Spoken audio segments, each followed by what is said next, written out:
কুমিল্লা সদরে নরপশু পিতার ধর্ষণে অন্তঃসত্ত্বা কন্যা।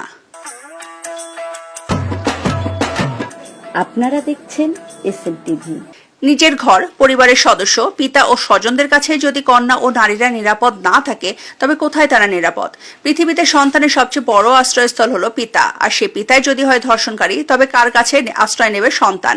এমন একটি জঘন্য অভিযোগ পাওয়া গেছে কুমিল্লা আদর্শ সদর উপজেলার দুর্গাপুর দক্ষিণ ইউনিয়ন এলাকার কৃষ্ণপুর গ্রামে। নিজের 13 বছরের কন্যাকে খাবারের সাথে চেতনানাশক ঔষধ খাইয়ে গত 4 মাস ধরে রাতের অন্ধকারে নিজের ঘরে ধর্ষণ করে তারই পিতা।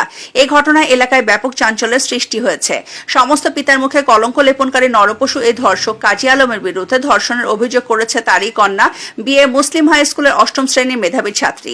মেয়েটি 3 মাসের অন্তঃসত্ত্বা বলে জানা গেছে। অভিযোগের ভিত্তিতে গতকাল রাতেই কোতোয়ালি মডেল থানা পুলিশ বাবা নামে সে নরপশুকে গ্রেফতার করে আদালতের মাধ্যমে জেল হাজতে প্রেরণ করেছে।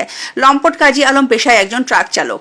এ বিষয়ে কোতোয়ালি মডেল থানার ওসি আনোয়ারুল হক বলেন, অভিযোগ পাওয়ার সাথে সাথে অভিযুক্ত আসামিকে গ্রেফতার করে জেল হাজতে পাঠানো হয়েছে। ভিকটিমের ডাক্তারি পরীক্ষার রিপোর্ট এলে বিস্তারিত বলা যাবে। SM TV news desk.